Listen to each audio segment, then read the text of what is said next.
There's something unsettling about natural disasters, not just how powerful they are, but how specific they seem. Tornadoes tear through the same stretch of land in the United States over and over again. Japan gets hit by tsunamis and earthquakes more than almost everywhere else on Earth. Hurricanes seem to hunt down coastlines like they have a map. And then there are places like Arizona where out of nowhere the sky opens up during monsoon season. It almost feels intentional. But it's not random, and it is definitely not luck. Every natural disaster you've ever heard of, every hurricane, earthquake, blizzard, or thunderstorm is the result of deeper systems quietly shaping the planet beneath our feet and the atmosphere above our heads. Once you see those systems, the patterns become impossible to ignore. And more importantly, you realize no place on Earth is truly safe. It's just a matter of which disaster you're more likely to face. Let's start with something that quite literally shakes the world: earthquakes. Earthquakes aren't scattered randomly across the globe. They follow very specific lines, almost like cracks in a shell. These cracks are known as tectonic plate boundaries, a concept that was first seriously developed in the early 20th century by Alfred Wegener, who proposed that continents weren't fixed, they moved. At that time, people thought he was wrong. Today, we know he was just early.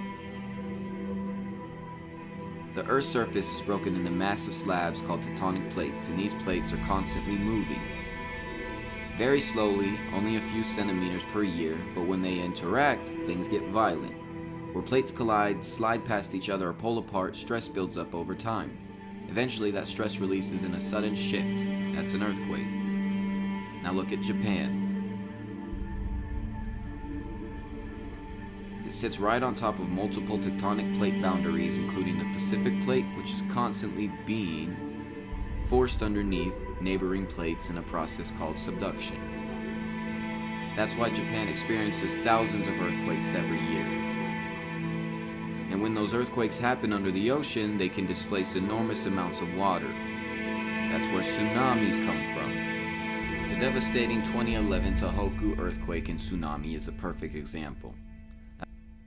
A massive undersea earthquake shifted the sea floor, sending waves traveling at jetliner speeds across the ocean. By that time they reached the land, they rose into walls of water that reshaped entire coastlines. So why doesn't everywhere deal with this? Because not every place sits on a tectonic boundary. Places in the middle of plates, like much of Central Africa or parts of Australia, are far more stable. They still get earthquakes, but are far less frequently and usually less severe. Now shift from the ground to the sky, because the atmosphere has its own patterns just as powerful. Take hurricanes, for example. Hurricanes don't just form anywhere. They need very specific conditions: warm ocean water, low wind shear, and the right atmospheric instability. These storms are essentially giant heat engines powered by warm water. That's why you see hurricanes forming in places like the Atlantic Ocean, especially near the west coast of Africa, then traveling across the Caribbean and the United States. Scientists like William Gray spent decades studying these patterns, helping us understand not just how hurricanes form, but why they follow the paths they do. Cold water regions don't produce hurricanes. That's why you won't see them forming near places like Northern Europe. But Europe has its own version of extreme weather, especially in countries like Sweden, where winter storms can be brutal. Snowstorms or blizzards form when cold air masses collide with moist air. In Scandinavia, cold Arctic air regularly pushes south, meeting moisture from the Arctic. This results in heavy snowfall. Now let's talk about something uniquely American: tornadoes. The central United States, particularly an area known as Tornado Alley, experiences more tornadoes than anywhere else on Earth. includes states like Oklahoma, Kansas, and parts of Texas. But why there? Because it's one of the few places in the world where you have a perfect collision of air masses. Warm, moist air travels north from the Gulf of Mexico. Cold, dry air moves down from Canada.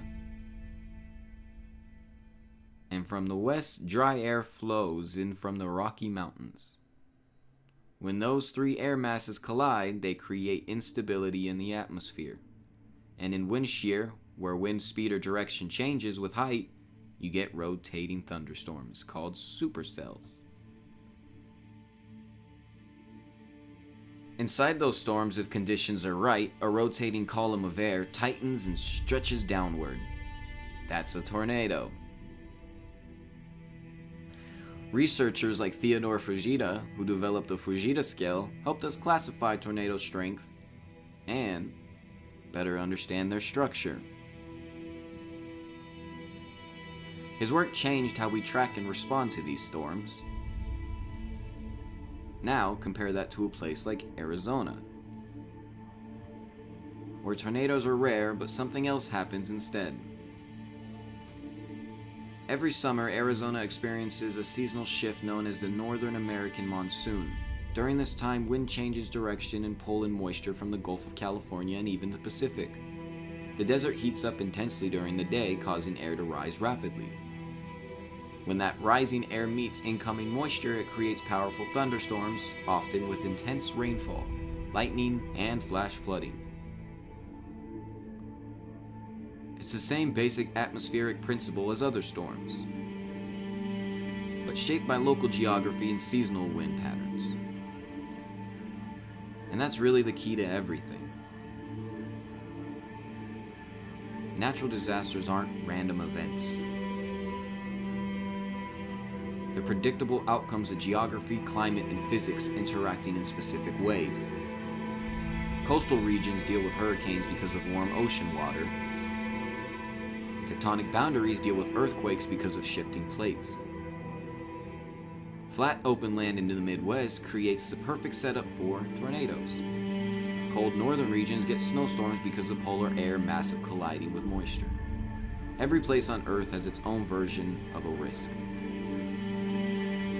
Even places that seem safe are just experiencing quieter systems.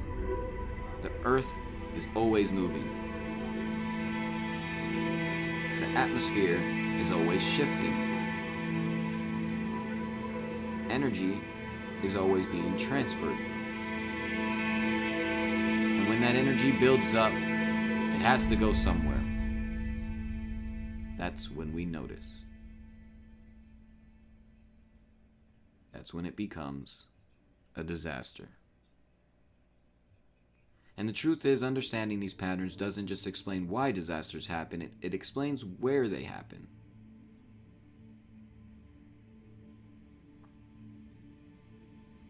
Which might be the most important thing of all.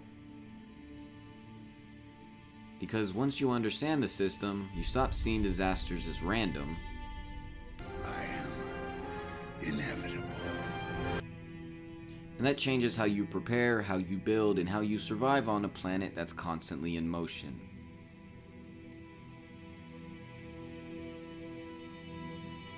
Natural disasters might feel unpredictable when they happen, but the forces behind them are anything but random.